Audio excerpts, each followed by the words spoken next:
So as we continue here, where are we on our long-range planning? We need to get back together on that. We've had the community meetings.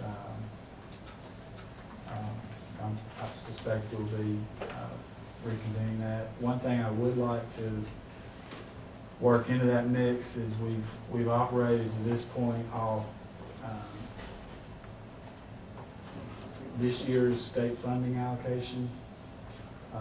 We probably need to adjust those models to reflect what we're going to see in May, because it's not going to project the same. And you see that as a trend? Well, generally speaking, the Education Trust Fund is far short this year, I mean, the hundreds of millions. So you're in a situation where, and they had the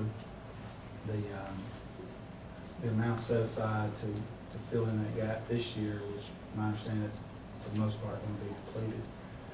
So the Education Trust Fund itself is starting in the position of whatever growth. There's going to have to be a certain amount of growth just to cover the shortfall from the previous year. So there's not going to be money there to grow, and essentially could be cut based on what we've experienced in the past. And the governor's budget adjusted the split between K-12 and higher ed to try to offset some of that, and there's still some work to be done.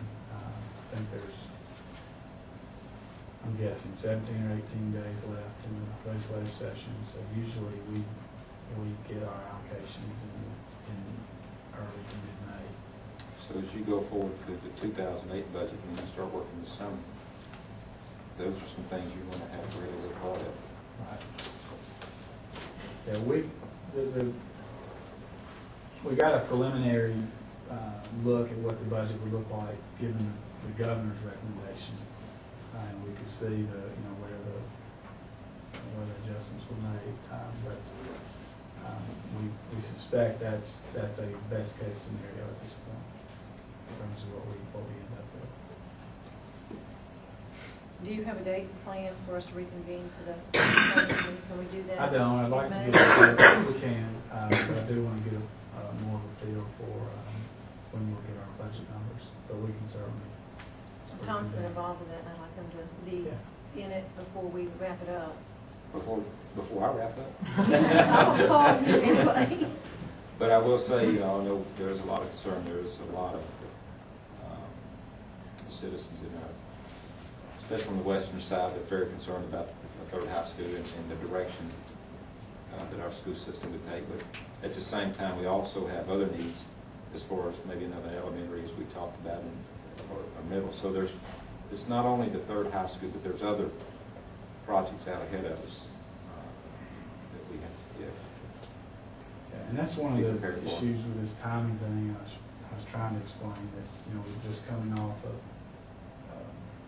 $70 million bond issue that paid for Berry Middle School and Freshman Center.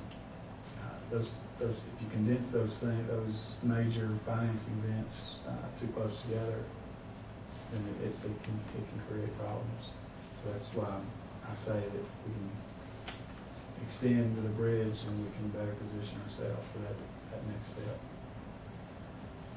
Plus, the last time we went, we had holes in our maturity schedules that we could place and levelize our overall debt service, and it levelized at about $16 million a year. But we had holes between the time we issued it in 2027, which is the expiration of the tax that's pledged. So those holes aren't there anymore.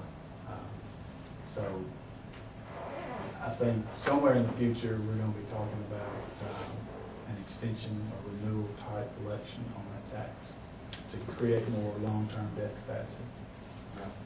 And that's my whole thought process here. I mean, we can see numbers now, but where are we going to be in 5 years, 8 years, 10 years from now? Our revenue. That's what. I'd be happy if it looked like the last 8 years, but I don't know if that's. Well, I I understand. too on the national economy. I mean, you start paying $4.60-70 per gallon for gasoline, costs go up. Anyway, I appreciate you answering all my questions. Good job. Any other questions regarding the business actions? Thank you, Mr. Craig.